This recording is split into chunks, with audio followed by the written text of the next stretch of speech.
नमो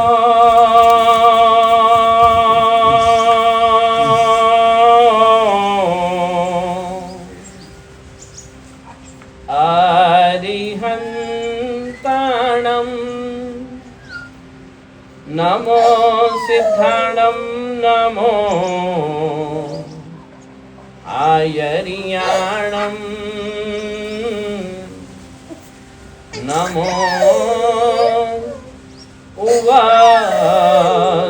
उवाजायाणं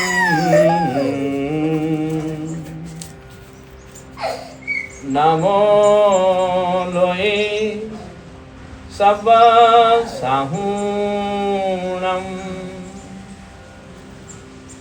एसो पंच नमोकारो सवपवपणासनो मंगलाणं च सौवेसिं पडमं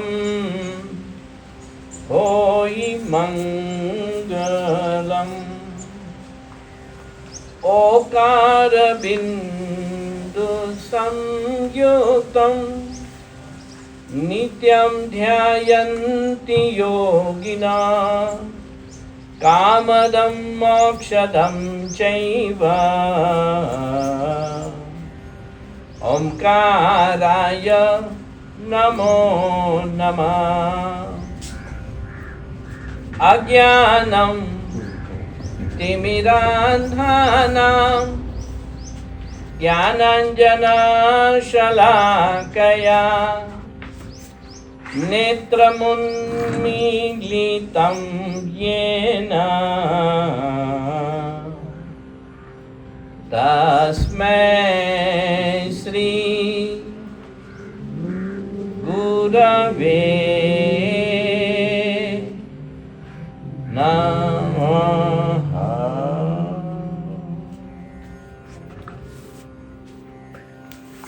ત્રણે લોકના સર્વ જીવોને સુખ મળે, શાંતિ મળે, સમાધિ મળે, આનંદની પ્રાપ્તિ થાય, શીઘ્રાતિ શીઘ્ર બધા જીવને મોક્ષ ગતિ મળે એવી એક સુંદર ભાવના સાથે ત્રણ નૌકાર મંત્રનો જાપ સમૂહમાં આપણે બધા એક સાથે કરશું.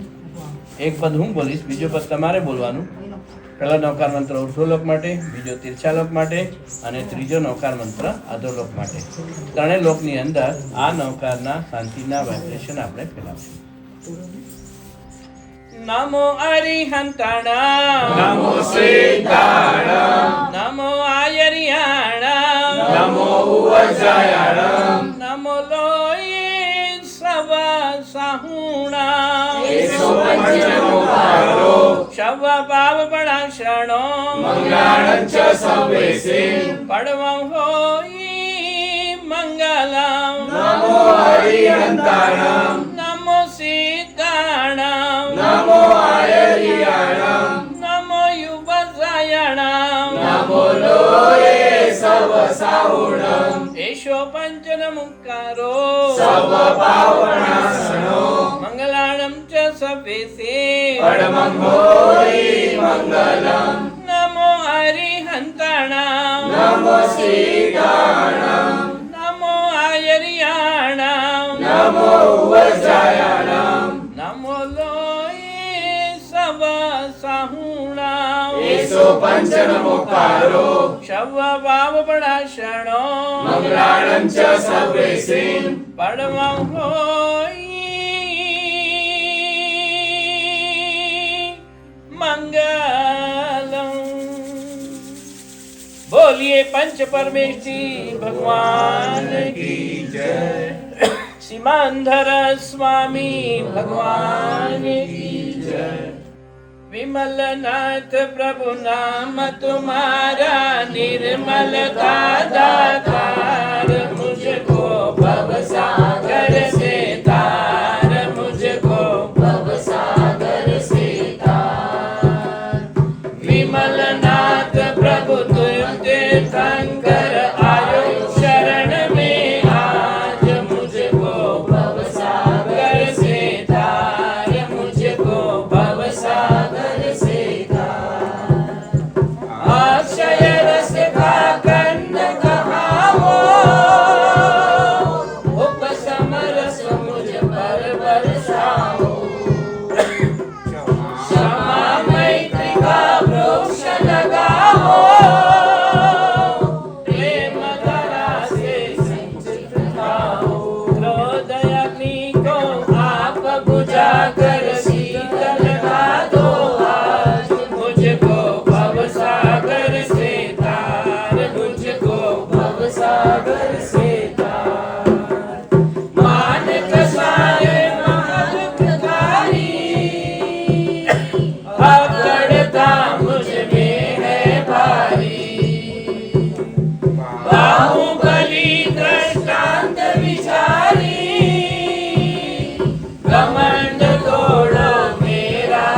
ओम नमो जीर्णाणाम् ॐ नमो जीर्णाणां शरणाणाम् शरणाणां मंगलाणाम् मंगलाणां लघुत्तमाणाम् लघुत्तमाणां राम रे राम ह्रीं रूम रै रों ह्रैं रोम रः रों रः असिया उषा अस्या उषा त्रैलोक्यललाम भूताय त्रैलोक्यललामभूताय शत्रुपद्रविशमिनाय शूद्रोपद्रवशमनाय अर्हते नमः स्वाहा अर्हते नमः स्वाहा अर्हते नमः स्वाहा अर्हते नमः स्वाहा अर्हते नमः स्वाहा अर्हते नमः स्वाहा ओम स्वाहा ॐ स्वाहा ओम स्वाहा ॐ स्वाहा ओम श्री जिरावल्लभाशनाथाय स्वाहा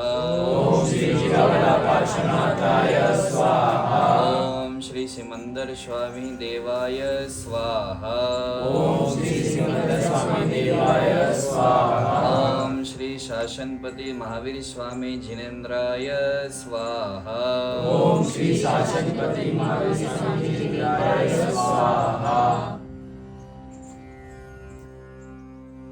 पुण्यशाली हम जिन शासन में रहा हुआ प्रत्येक साधु साध्वी हो या श्रावक श्राविका हो, सबका एकमात्र अल्टीमेट गोल लक्ष्य क्या होता है? मोक्ष की प्राप्ति, निर्वाण पद की प्राप्ति। क्योंकि जिन शासन सिर्फ ये लोग केंद्रित ही बात नहीं करेगा, भव भव का कल्याण हो ऐसी बात बताएगा। ये भव भी सुधरे, हर भव भी सुधरे, भव भव का कल्याण हो जाए। तो अब मोक्ष की प्राप्ति, मोक्ष का मार्ग कौन सा है? तो तत्वार्थ सूत्र में उमा स्वाति जी महाराजा ने मोक्ष मार्ग बताया कि क्या करने से मोक्ष मिले। मोक्ष का रास्ता कौन सा है? सम्यक ज्ञान दर्शन चारित्राणि मोक्ष मार्ग। सम्यक ज्ञान, सम्यक दर्शन, सम्यक चारित्र, और उसके अंदर तप भी गिन लेने का। तो सम्यक तप, ये करने से मोक्ष की प्राप्ति होती है। दर्शन, ज्ञान, चारित्र, तप, ये इसके अलावा आत्मा का उद्धार हो नहीं सकता। तो हर साधु साध्वी श्रावक श्राविका अब प्रयत्न किसके लिए करे? सम्यक दर्शन की आराधना, सम्यक ज्ञान की आराधना, सम्यक चारित्र की आराधना, सम्यक तप की आराधना करने का पुरुषार्थ करे, मेहनत करे, लक्ष्य बनाए। तो उसके लिए अपने यहाँ पे जिस प्रकार तीर्थों का बड़ा महत्व है, अपनी परंपरा में तीर्थों का बड़ा महत्व है। जंगम तीर्थ, सावर तीर्थ, सावर तीर्थ में भी अलग अलग प्रकारों के तीर्थ। तो जिस प्रकार से तीर्थों का बड़ा महत्व है, उसी प्रकार से तिथि का भी बड़ा महत्व है। किसका? तिथि का। अब तिथि कितनी होती है? तिथि कितनी होती है? 15 तिथि होती है। सुद पक्ष की 15, वद पक्ष की 15 तिथि होती है। एकम से लगा करके पूनम तक, और एकम से लगा करके अमावस तक। तो अब अपने यहाँ तिथि का जब महत्व बताया ना, तो कुछ तिथि सम्यक के दिन सम्यक दर्शन पद की विशेष आराधना करनी रहती है, कुछ तिथि के दिन सम्यक ज्ञान पद की विशेष आराधना करनी रहती है, और कुछ तिथि के दिन सम्यक चारित्र पद की विशेष आराधना करनी रहती है। तो अब बात यह आएगी, सम्यक दर्शन भगवान के ऊपर की श्रद्धा को दृढ़ बनाने वाला विशेष दिन। वैसे तो भगवान के ऊपर की श्रद्धा दृढ़ होनी ही चाहिए निरंतर, पर विशेष दिन तो यहाँ कौन सी तिथि बताई? कोई बता पाएगा? कौन सी तिथि को कहा कि इस दिन तो विशेष परमात्मा की आराधना करने की, सम्यक दर्शन की आराधना विशेष करने की? बीज की तिथि, सूद बीज, सिमंदर स्वामी भगवान की आराधना। कौन से भगवान की? सूद बीज सिमंदर स्वामी की आराधना। और एकादशी, एकादशी भी बड़ी तिथि है, महत्वपूर्ण तिथि एकादशी। तो 11 का जो दिन है, तो वो जो दिन है वो अरिहंत पद की, परमात्मा की विशेष श्रद्धा, विशेष भक्ति, विशेष आराधना करने का दिन है। तो बीज की तिथि और एकादशी की तिथि, 11 की तिथि, उस दिन सम्यक दर्शन की आराधना विशेष रूप से होती है। फिर सम्यक ज्ञान की आराधना तो कॉमन है, सबको पता है कि पांचम की तिथि के दिन ज्ञान पद की आराधना विशेष होती है। यूं तो रोज ही ज्ञान की प्राप्ति के लिए, सम्यक ज्ञान की प्राप्ति के लिए प्रत्येक व्यक्ति को मेहनत करनी चाहिए, पुरुषार्थ करना चाहिए। आधा घंटा धार्मिक गाथा कंठस्थ करें, श्लोक आदि, वो उसकी अनुकूलता नहीं है तो जो पुराना किया हुआ है उसको रिवीजन करे, वो भी अनुकूलता नहीं है तो आधा पौना 1 घंटा धार्मिक पुस्तकों का रोज वांचन करना चाहिए। तो स्वाध्याय आदि करना है, पर पांचम के दिन तो विशेष रूप से करना है। बड़े अफसोस की बात ये होती है कि वर्तमान काल में हजारों पुण्यशाली पांचम झेलते हैं, ज्ञान पंचमी की आराधना हर महीने की शुद्ध पांचम को करते हैं, उपवास आदि तप से करते हैं। तो उपवास तो कर लेते हैं, आइमिल एकादशी आदि तो उस दिन पांचम के दिन कर लेते हैं, लेकिन ज्ञान का पुरुषार्थ जो करना चाहिए था ना, वो पुरुषार्थ नहीं करते हैं। खाली ओम ह्रीम नमो नारायण की 20 माला गिन ली और उपवास कर लिया और सुबह क्रिया कर ली, बस तो समझ लेते हैं हमने तो आज पांचम की आराधना कर ली। लेकिन जब तक ज्ञान के लिए मेहनत नहीं करोगे तब तक ज्ञानावरणीय कर्म का क्षयोपशम नहीं होगा। तो कुछ लोग ऐसा बोलते हैं कि महाराज साहब हम ज्ञान के लिए मेहनत तो करते हैं लेकिन ज्ञान चढ़ता ही नहीं है। अब आगे आगे सीखते जाते हैं और पीछे पीछे का भूलते जाते हैं, तो क्या करना? तो गुरुदेव कहते थे कि छोड़ने का नहीं, सीखने का पुरुषार्थ चालू ही रखने का। और नया सीखने के लिए, सम्यक ज्ञान के लिए कोई उम्र का बंधन, 10 साल का बच्चा भी पढ़ सकता है, 20 साल, 30 साल, 50 साल, अरे 80 साल के भी हो गए ना, तो भी भगवान ने कहा जब तक आपकी आंखें सही सलामत है, जब तक आपके कान सही सलामत है, तब तक नया सीखने का, सुनने का, पढ़ने का पुरुषार्थ आपका होना ही चाहिए। याद रहे नहीं रहे उसकी चिंता नहीं करने की, भले कुछ भी एक अक्षर भी अभी 2 घंटे पहले कुछ पढ़ा हो और 2 घंटे के बाद आपको बिल्कुल भी उस याद नहीं रहा, सब भूल गए, तो भी चलेगा, लेकिन पुरुषार्थ छोड़ना। अपने यहाँ मास्तुस मुनि का उदाहरण है कि 12 साल में एक गाथा भी कंठस्थ न हुई। कितनी गाथा? एक गाथा 12 साल मेहनत की, फिर भी याद नहीं हुई और फिर भी पुरुषार्थ नहीं छोड़ा। अपन तो क्या करे, एक गाथा 8 दिन 10 दिन चले और फिर भी याद नहीं रहती हो तो क्या करे? विनय कुमार बाकी तो भावे ना, तो चलो रखो साइड में हले ब्याह नहीं रही। मास्तुस मुनि एक गाथा याद नहीं हुई, 12 साल लग गए, रोज दिन भर सुबह से शाम तक वो एक गाथा पक्की करने की मेहनत करे। एक गाथा तो क्या, 1-2 शब्द इनके गुरुमाद ने दिए, मारुष मातुष, इतना याद कर तू, वो भी याद नहीं हुआ, 2 वर्ड, और केवल ज्ञान हो क्या हो गया? तो केवल ज्ञान किसके आधार पर हुआ? ज्ञान का जो पुरुषार्थ था, मेहनत जो थी ना, मेहनत के आधार पर और केवल ज्ञान की प्राप्ति होगी। तो आपको कितना याद हुआ, कितना बाय हार्ट है, कितना आता है, वो सब सेकेंडरी है। आपकी डेली बेसिस पर सम्यक ज्ञान की प्राप्ति की मेहनत कितनी है, वो महत्व का है। तो दर्शन पद की तिथि बीज और एकादशी 11 है, ज्ञान पद की तिथि 5 है, और उसके अलावा तीसरा पद जो है सम्यक चारित्र पद, चारित्र पद की तिथि अष्टमी, चतुर्दशी, पूर्णिमा, अमावस्या।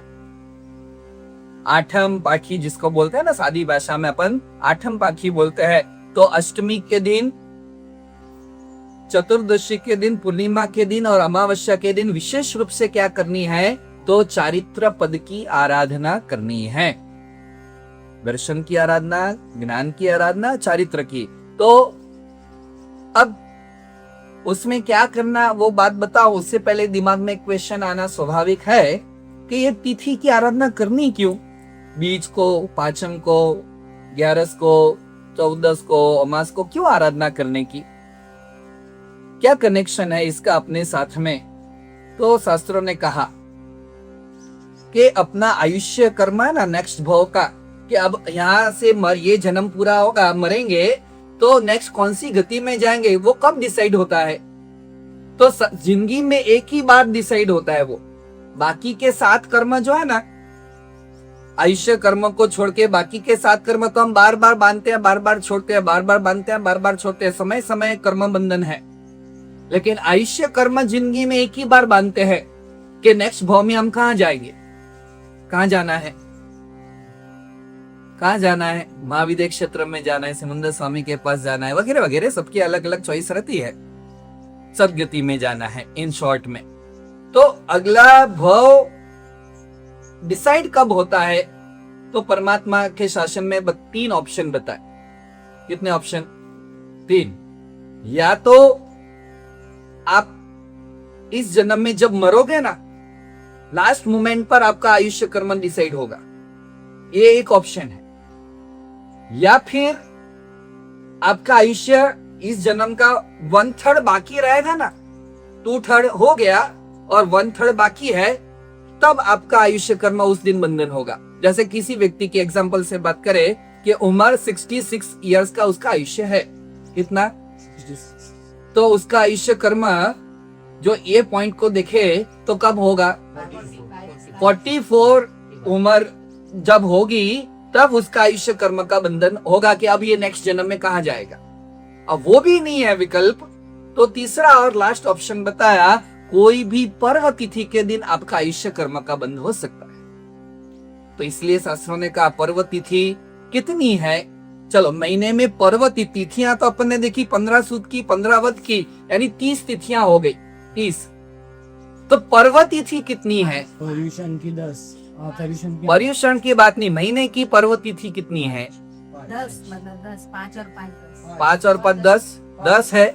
1 सूद 5 2 आठम भाई मुझे टोटल कैलकुलेशन बताओ कितनी है? 5 5 बोले, 10 बोले, और आप क्या बोल रहे हो? 10। चलो आप 5। चलो, और एनीथिंग एल्स? हृदय कुमार, पर्व तिथि। शास्त्रों ने कहा पर्व तिथि महीने की 12 है। कितनी है? 12। बीज, पाचम, आठम, 11, 14 अमास और पूनम, यानी 6 सुद पक्ष की और 6 वध पक्ष की, यानी 12 है। वर्तमान में कई पुण्यशाली ऐसे भी हैं कि 12 ही 12 तिथि पालते हैं, तो उनकी खूब खूब अनुमोदना करते हैं हम कि भाई 12 तिथि वो उसके पालते हैं। अभी कैसे पालना है वो मैं आगे बताऊंगा, लेकिन पहले अपन समझ ले कि कितनी तिथि पर्व तिथि है। तो 12 उत्कृष्ट से बताई कि अच्छे हैं तो 12 की 12 पालते हैं। लोक व्यवहार में पंच तिथि का महत्व है, 5 तिथि का। सुद पंचमी, 2 अष्टमी, पूर्णिमा, अमावस्या, यानी या अन्य गज वाले रहेंगे तो चतुर्दशी वो मानेंगे। अब अचल गज की मूल समाचारी का जो ग्रंथ है, समाचारी का शतपदी नाम का ग्रंथ है, बड़ा प्राचीन ग्रंथ है, 800 साल पुराना। उस ग्रंथ के अंदर चतुर्तिथि 4 पर्वी तो कंपलसरी मानने की बात बताई। 2 अष्टमी, पूर्णिमा, अमावस्या, ये तो आपको पालना ही पालना है। तो अब ये बात आएगी कि आयुष्य कर्म का संबंध तो ठीक है, हमने समझ लिया कि इस तिथि के दिन अपना अगले जन्म का आयुष्य कर्म का बंद हो सके। तो इस दिन अपन जितने धर्म में रहेंगे, शुभ प्रवृत्ति में रहेंगे, आराधना में रहेंगे, आराधक भाव में रहेंगे, और उस समय मान लो आपका अगला जन्म का आयुष्य नक्की हुआ तो शुभ भाव में है, उस दिन आप धर्म में है, तो आपका आयुष्य भी शुभ गति का होगा। अब ये तो धार्मिक दृष्टि की बात हुई। व्यवहार दृष्टि में भी ऐसा कई बार सुनने में आता है कि महाराज साहब 8 14 को या 14 अमास को इनका दिमाग ज्यादा गरम रहता है, चिड़चिड़ा स्वभाव ज्यादा होता है, या जो डिप्रेशन वगैरह में रहते हैं, मेंटली डिस्टर्ब रहते हैं, वो उस दिन ज्यादा डिस्टर्ब रहते हैं, या जो पागल है, मेंटल है, ऑफिशियली मेंटल है, वो उस दिन उनके गम पछाड़े जिसको बोलते हैं वो ज्यादा हो जाते हैं। तो 14 पूनम या 14 अमास भारी है, ऐसा लोक व्यवहार में बोला जाता है। तो भारी है मतलब क्या है? तो शास्त्रों ने कहा कि मन है ना, अपना मन का संबंध है ना चंद्र के साथ में। पूर्णिमा के दिन, अमावस्या के दिन जो भरती ओट आती है ना समंदर में, तो उसका इफेक्ट मानव मन के ऊपर होता है। इस दिन शरीर के अंदर जो अपना ब्लड सर्कुलेशन है ना, पानी का संबंध चंद्र के साथ में है। चंद्र की कला जैसी कम ज्यादा होती है, तो उस हिसाब से मानव मन भी डिस्टर्ब होता है। तो यहाँ बात बताने में आई कि भाई शरीर के अंदर भी पानी का अंश कितना % है? 70%, 70% तो ब्लड है, यानी पानी है। तो जब समंदर को इफेक्ट आ सकती है, तो अपने अंदर भी तो 70% पानी है। तो अपने मन की जो भावधारा है, विचारधारा है, मानसिक स्टेबिलिटी या मेंटल हेल्थ जो है, वो इन दिनों में डिस्टर्ब होने की चांसेस, शक्यता विशेष रूप से रहती है। इसलिए कहा कि ये 2 दिन है, तो इस दिन आप धर्म ध्यान में रहना, जाप में रहना, आराधना में रहना, तो इस दिन को आप एकदम बैलेंस पूर्वक पसार कर पाओगे। अब बात ये आई कि ये जो पर्व तिथि है, उस दिन क्या करना चाहिए? तो दर्शन की पर्व तिथि में बीच 11 को विशेष रूप से ओम ह्रीम नमो ओरियंताणम की माला, या ओम ह्रीम नमो दंसनस्य की माला, या ओम ह्रीम श्री सिमंदर स्वामी नमो नमः की माला, 20 माला गिननी है। पंचमी के दिन क्या करना है? तो विशेष रूप से ज्ञान प्राप्ति का पुरुषार्थ करके ओम ह्रीम नमो नारायण आदि की जाप करना है। तो चारित्र पद की तिथि में क्या करना है? तो स्वाभाविक बात है, चारित्र पद की तिथि अष्टमी, 14, पूर्णिमा, अमावस्या है, तो इस दिन चारित्र की आराधना करनी है। यानी करेमी भंते की चारित्र की आराधना, यानी वीरती की आराधना, पाप त्याग की आराधना, पाप के पचखाण की आराधना। वो किस में है? तो करेमी भंते में है। तो पूरा दिन भर का पौषध व्रत की आराधना बताई कि आठम पाखी को पौषध करना। पूर्व के समय में आज से 25, 30, 40 साल पहले देखे ना, तो पक्षी के दिन सब उपाश्रयों के अंदर खूब बड़ी संख्या में 30-40 की संख्या में मुंबई के बुलोन, घाटकोपर, डोंबिवली आदि स्थानों में खूब बड़ी संख्या में पौषध हुआ करते थे हर आठम पक्षी के दिन। अभी उसमें भी फर्क पड़ गया, संख्या कम हो गई। तो पौषध करना इस दिन, औषध की अनुकूलता नहीं है तो देशावगासिक करना, देशावगासिक की भी अनुकूलता नहीं तो आठम पाखी को प्रतिक्रमण तो कंपलसरी करना। वैसे श्राविका को तो रोज ही प्रतिक्रमण करना चाहिए, लेकिन मान लो रोज नहीं भी करते हैं किसी कारणवश, किसी प्रमादवश, तो भी आठम पाखी के दिन तो प्रतिक्रमण करना चाहिए, फर्जियात, कंपलसरी। क्योंकि पक्षी का प्रतिक्रमण है ना, वो पक्षी का प्रतिक्रमण क्या कराता है? 15 दिन में अपने बांधे हुए जानने अनजाने में जो कोई पाप कर्म अपने से हो गए हैं बाय मिस्टेकली, तो उसका प्रायश्चित ये पक्षी प्रतिक्रमण में होता है। तो रोज प्रतिक्रमण करो तो अच्छी बात है, लेकिन नहीं भी हुआ तो 15 दिन में तो एटलीस्ट एक प्रतिक्रमण पक्षी के दिन करके और 15 दिन के पापों का प्रायश्चित उसके अंदर कर लेना चाहिए। तो पहले नंबर में पौषध बताया, वो भी वृत्ति की आराधना, देशावगासिक बताया, वो भी वृत्ति की आराधना, प्रतिक्रमण बताया, ये भी वृत्ति की आराधना, पाप त्याग की आराधना, और कम से कम सामयिक तो होना ही चाहिए, भले 48 मिनट ही सही, लेकिन 6 काय के 14 राजलोक के तमाम जीवों को अभय दान की घोषणा करके सामयिक समभाव में, अपने आत्म भाव में उस दिन स्थिर होना है। तो एक वृत्ति की आराधना में ये बताया। फिर उस दिन आठम पाखी का दिन जो है वो उपवास आदि की आराधना करे। तपस्या के अंदर उपवास नहीं हो सकता है तो एम्बिल की आराधना, एकाशना आदि की आराधना करके उस दिन विशेष रूप से जागरूक रहना, अलर्ट रहना कि आज के दिन जो मेरा आयुष्य कर्म का बंद हो जाए ना तो मेरी दुर्गति नहीं होनी चाहिए। तो आठम पाखी के दिन रात्रि भोजन वगैरह तो कम से कम जो रोज भी करते रहे ना, तो वो उनको भी विवेक रखना कि आज तो आठम बाकी, आज तो रात्रि भोजन नहीं करना है, बाहर का अभक्ष्य वगैरह नहीं खाना है पदार्थ, उसका लक्ष्य होना चाहिए। फिर इसके आगे बात बताई कि आठम बाकी के दिन जितना ज्यादा से ज्यादा हो सके मौन का पालन करना चाहिए। क्या रहना है? मौन व्रत में स्व के अंदर रहना है, जगत का कांटेक्ट छोड़ के बाहर की बातें, निरर्थक बातों का त्याग करके हुए ज्यादा से ज्यादा अंदर के अंदर रहना है, आत्मा भाव में रहना है, खुद के साथ में आप रहना है। तो आठम बाकी के दिन जितना आत्मा भाव में मौन पूर्वक रहोगे तो उतना कर्म निर्जरा भी ज्यादा करोगे, और उस दिन जो आयुष्य कर्म का बंद हुआ तो आपकी आत्मा की सदगति भी होगी। तो इसका लक्ष्य रखते हुए आज पक्षी का दिन है। हर पुण्यशाली यथासंभव अपनी अपने हिसाब से आज भी और आने वाले दिनों में भी विशेष रूप से धर्म आराधना करने का लक्ष्य चाहिए कि जिंदगी का आयुष्य जो है ना, ये भव का इतना फास्ट निकल रहा है ना कि पता ही नहीं चल रहा है।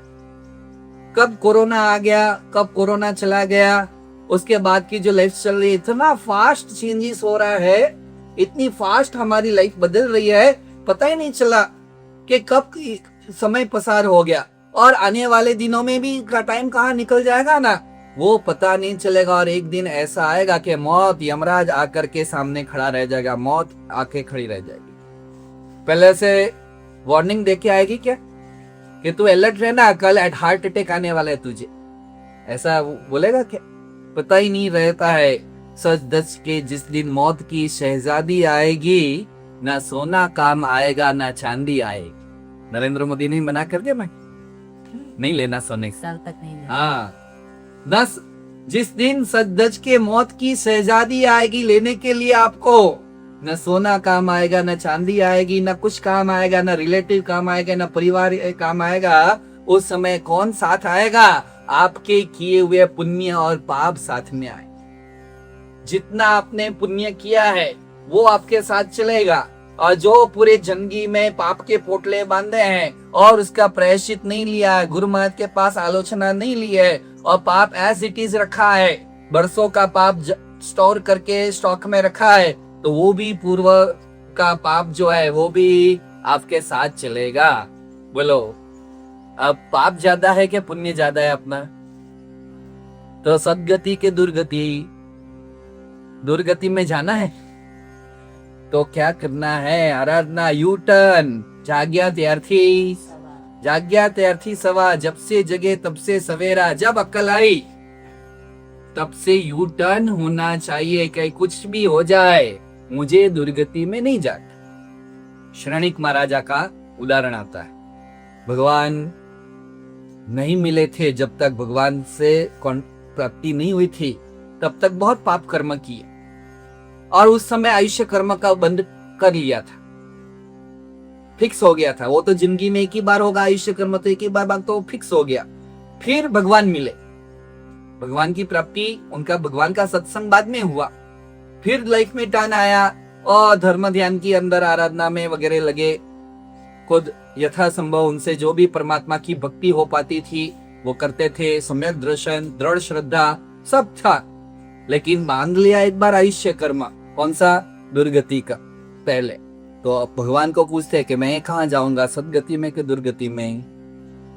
भगवान ने कहा एक बार तो तू कहाँ जाएगा, हाँ एक बार तो तू दुर्गति, फिर उसके बाद तेरा अगला जन्म जो है उसके नेक्स्ट वो फिर आगे बढ़ेगा और तेरा उत्थान होगा, वो सब है।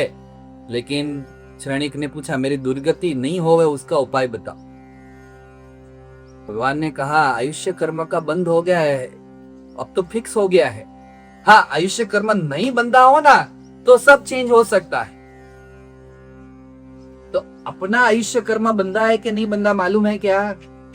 मालूम है क्या? तो अपन चेंजेस अभी कर सकते हैं, अपने पास में मौका है। आपको किसने रोका है?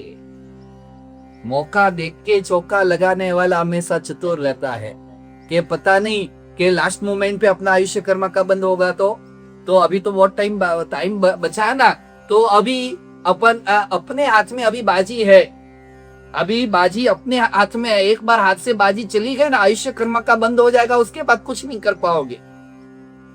अभी अपने हाथ में बाजी है ना, तो अभी क्या कर लेना है, ज्यादा से ज्यादा डेली बेसिस पर, ऐसा नहीं ओकेशनली कि कभी कभार धर्म कर लिया, कभी कभार मूड आया, संडे आया, छुट्टी का दिन आया, उस दिन थोड़ा आराधना कर लिया, ऐसा नहीं। डेली बेसिस पर, डेली 1 घंटा, 1.5 घंटा, 2 घंटा, सुबह शाम, सुबह भी 1 घंटा और शाम को भी 1 घंटा धर्म, ध्यान, आराधना, जो भी यथासंभव हो सके उसका लक्ष्य, जो हर 24 घंटे में 2 घंटे, 2.5 घंटे, 3 घंटे भी रोज जो उसके लिए निकालोगे तो समझना કંઈક ઠેકાણો આપણો પડશે, બાકી તો દુર્ગતિના દરવાજા આપણા માટે પણ ખુલ્લા। खूब इस बात पर लक्ष्य रखना। जिंदगी का आयुष्य बहुत चंचल है, जैसे वो बताया ना, पानी है नदी के अंदर, अब पानी लेकर के सामने खेत है, उधर लेकर के हाथ में लेकर के उधर तक जाना है, कितना पानी ले पाओगे? वो हाथ में से सरते जाएगा, पानी सरते जाएगा, वहां तक पहुंचेगा तो हाथ में बचेगा कि नहीं बचेगा वही पता नहीं। तो भगवान कहते हैं समय भी है ना, टाइम भी ऐसे सरकते जा रहा है, सोचने में रह जाएगा, हाँ अपन बाद में ये करेंगे, अपन ये करेंगे, एक बार मेरा ये हो जाए, एक बार मेरी करियर बन जाए, एक बार मैं सेटल हो जाऊं, एक बार मेरा फलाना हो जाए, एक बार मेरा ठिकाना हो जाए, उसके बाद धर्म ध्यान करूंगा, उसके बाद ये करूंगा, उसके बाद वो करूंगा। वो समय आवे उससे पहले ही खेल खत्म हो जाएगा, तो क्या करोगे? सिर्फ और सिर्फ पछतावा के अलावा कुछ नहीं बचेगा। इसलिए ससुर ने कहा, कल करे सो आज कर, आज करे सो अब, समय बीता जा रहा फिर करेगा कब। वो कुछ लोग कहते हैं ना, पोस्टपोन करते हैं, हाँ पूजा तो मैं स्टार्ट करूंगा लेकिन अभी संडे से चालू करूंगा। क्या करूंगा? या हम जरा बाहर जाकर के आ जाए, कोई कम है, ये कम पते हो ना, ये हम फ्री थे हो ना, पोए आऊं ही चालू कर लाई दो। कल करे सो आज कर, आज करे सो अब, समय बीता जा रहा फिर करेगा कब। टाइम तो यूं ही निकल जाएगा, मनुष्य बहुत हाथ से चला जाएगा और मृत्यु आ जाए उससे पहले हम जाग जावे, आराधना के अंदर लग जावे। मरने से पहले एक सेटिस्फेक्शन लेकर के जाना कि जिंदगी के अंदर पुण्य की बैलेंस कमाई है, दुआओं का बैलेंस कमाई है, जिंदगी के अंदर सत्कार्य और परोपकार किए है, इसका स्टॉक मेरा पाप के स्टॉक से ये स्टॉक बड़ा है, मैं जाऊंगा तो सदगति में ही जाऊंगा, सिमंदर स्वामी के पास ही जाऊंगा। छाती ठोक करके गारंटी से हम चैलेंज के साथ में बोल सके, नहीं मैं दुर्गति में नहीं जाने वाला, मैंने बहुत पुण्य किया है तो मेरी सदगति ही होगी। ये हम किसी और को नहीं बोलना है, अपने आप को बोलना है। वो कब बोल पाओगे? जब वास्तव में किया होगा ना, तब अपने आत्मा को बोल पाओगे कि मैं सदगति में ही जाऊंगा, मुझे कॉन्फिडेंस है, विश्वास है, मेरी दुर्गति नहीं होने वाली है, क्योंकि मैंने पापों का प्रायश्चित कर लिया है, मैंने भव आलोचना ले ली है, मैंने वो जो गुरुदेव ने प्रायश्चित दिया वो परिपूर्ण कर लिया है, तो पाप का स्टॉक मैंने माइनस कर लिया है और पुण्य का स्टॉक मैंने पर्याप्त कर लिया है। आत्मभाव में, आत्मदशा में रहा हूँ, पुद्गलिक दुनिया से, पुद्गलिक संसार से मुझे कोई लेना देना नहीं है, डिटैच हो चुका हूँ मैं बाहर की दुनियादारी से और मैं अब अपने आत्मा में स्थिर हो चुका हूँ, मैं अब सदगति में जाऊंगा। ये कॉन्फिडेंस जो आ जाएगा ना, तो समझ लेना मौत भी है ना महोत्सव बन जाएगी, मृत्यु भी है ना सफल हो जाएगा, आपकी मौत भी सार्थक हो जाएगी और यहाँ से उच्च गति की ओर, सदगति की ओर एकदम प्रसन्नता के पूर्वक अपना प्रस्थान होगा। बस आज पर्व तिथि है, विशेष रूप से आज से ये संकल्प करे, अपने जीवन का यू टर्न लावे, अपनी दिनचर्या में थोड़ा सा सुधार लावे। हजारों लाखों करोड़ों लोग जैसे रूटीन जीवन जी रहे हैं ना, गुरुदेव मिल चुके, अब गुरु मिलने के बाद अपना वो रूटीन जीवन नहीं चाहिए, आराधक जीवन चाहिए, आराधना भाव वाला जीवन चाहिए और समथिंग स्पेशल कुछ अपने जिंदगी के अंदर करके इस जन्म को सफल बनावे। यही मंगल कामना, शुभकामना, मंगल आशीर्वाद के साथ में वाणी को विराम।